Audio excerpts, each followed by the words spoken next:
called School's Out on Shudder.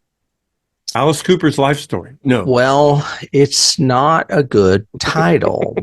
First of all, it's a French film, so it's a foreign language film. Okay. And it's more of a thriller than a horror movie.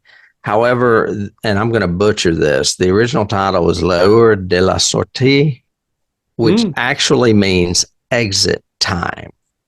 So that would have been a better title probably than School's Out. Yeah, I would think.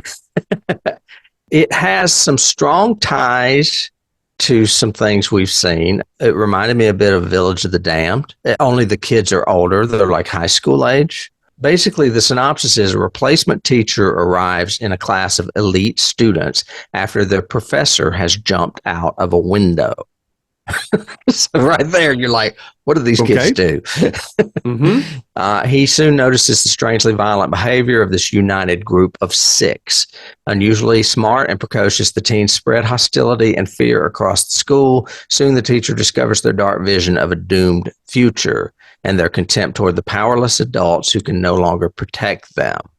As far as horror, there's a lot of horror imagery, like animal slaughter, and they keep showing this really ominous nuclear plant that is right next to the school. Well, I mean, it's in the same town. So you've got some dread, I guess, from that. I still would not consider this a horror movie. It's directed by some French guy named Sébastien Marnet, who we don't know, and it's written by him and some other French people we don't know. And the cast is great, but they are also French people that we don't know.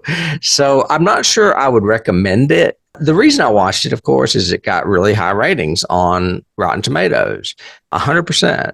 And it was with 16 reviews. So I was like, that's okay, but I would not give it that. I would give it maybe an 80 because it is compelling, but it tends to drag. You know what I mean?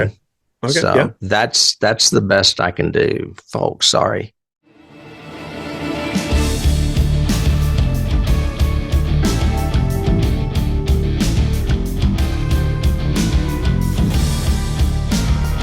You can't start the car. Johnny has the key.